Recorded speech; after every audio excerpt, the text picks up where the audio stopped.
Hey guys, how's it going? Dr. Pauley here, Prestige Chiropractic. We're here in my home gym, in my garage.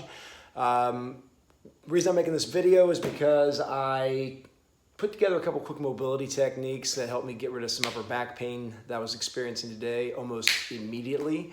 And with just 2 quick exercises. So I wanted to go over them with you real quick. I did not come up with these on my own. I just kind of hodgepodge some things together that I thought would work.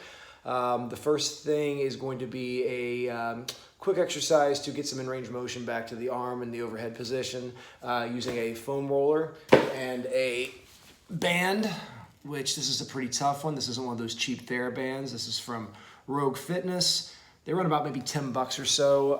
Totally worth it because they do not break, in my opinion, or at least as far as I've seen, and they have a lot of sturdiness to them, and they are good for pull-up assistance, mobility work, you name it. They're great.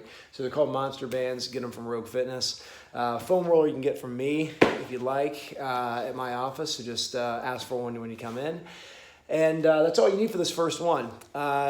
Move You, which is a great resource. Those guys came up with this just the other day. Figured I'd try it out. Immediately got some pain resolved. So let me show you how it works. Hopefully I can set this guy up here without it falling over. Forgive me for the impromptu setup. But we don't do things very traditional in my office, you know. So what we do is we're going to grab this band. We're going to strap down. Push this back a little bit. There we go.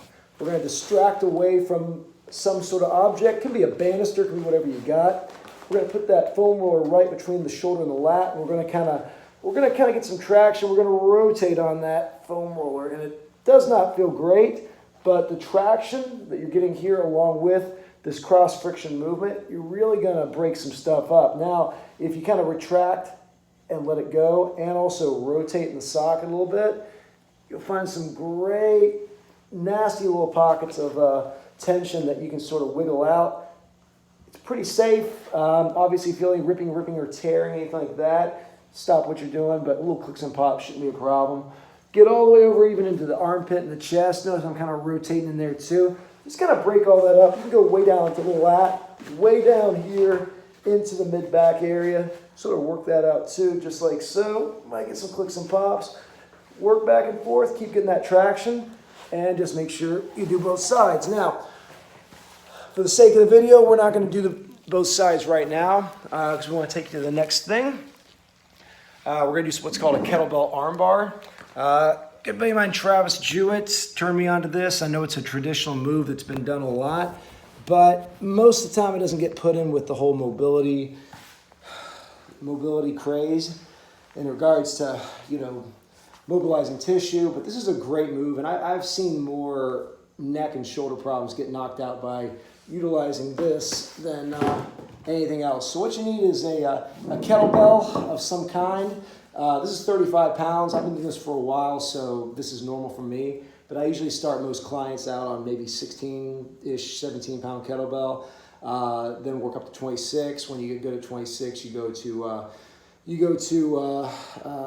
the next one, 35, which is what we got here. So what I'm going to do is show you this position first. I'm going to do this on my right arm to show you from the front, and so I can explain what's happening while we're doing it. So I've got my kettlebell here. I've got my knee bent on the side that I'm working on. My head's down, okay? I'm going to press straight up, all right?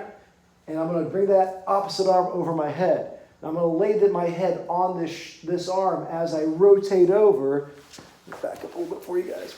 Rotate over, grab that kettlebell nice and tight, and you're going to lay just on your side using this leg here that I'm wiggling as a kickstand almost. Keep your ribcage tucked. Don't be arching your back here. Keep that arm straight, and then you're going to rotate that shoulder blade down. See how I'm not here all of my ear. I'm actually rotating it down while also pulling that ribcage tight. Now you can hang out here and just diaphragm breathe, which means big breath in. See my belly moving? Or you can also bend the arm down and go what we call a bent arm bar at this 90-degree angle. Now you don't want to be shrugged up here. You want to be pulling that shoulder blade down, but don't arch your back. Keep your ribcage tight. Big deep diaphragm breaths in. all the way out, press straight back up again. You can even do a couple presses here if you feel like it. That will sort of wake up some of that movement in that shoulder blade. When you're done, you rotate over, find your footing, rotate the rest of the way, drop back down, and drop that weight down. And you probably got the gist of it there, so I don't have to show you from the back. But the whole point is what you want to do is diaphragm breathe, which means breathe down here in your stomach with this kind of breath right here. Also, as we said, you don't want to arch your back during that exercise. You want to keep it nice and straight. All right, so kind of fire your whole core while you're doing it. And usually that should be fine for the most part. So any questions or concerns, just shoot us a message. But I'm telling you, I did those two things. It took me about 5 minutes to do, finish both arms with both exercises. My back feels fine now. I didn't roll out. I didn't do any crazy traction maneuvers or anything like that. I literally just took two things to help move my shoulder blades, and my upper back feels fine. So try that type of stuff out, put together your own little drills, and we'll see you soon.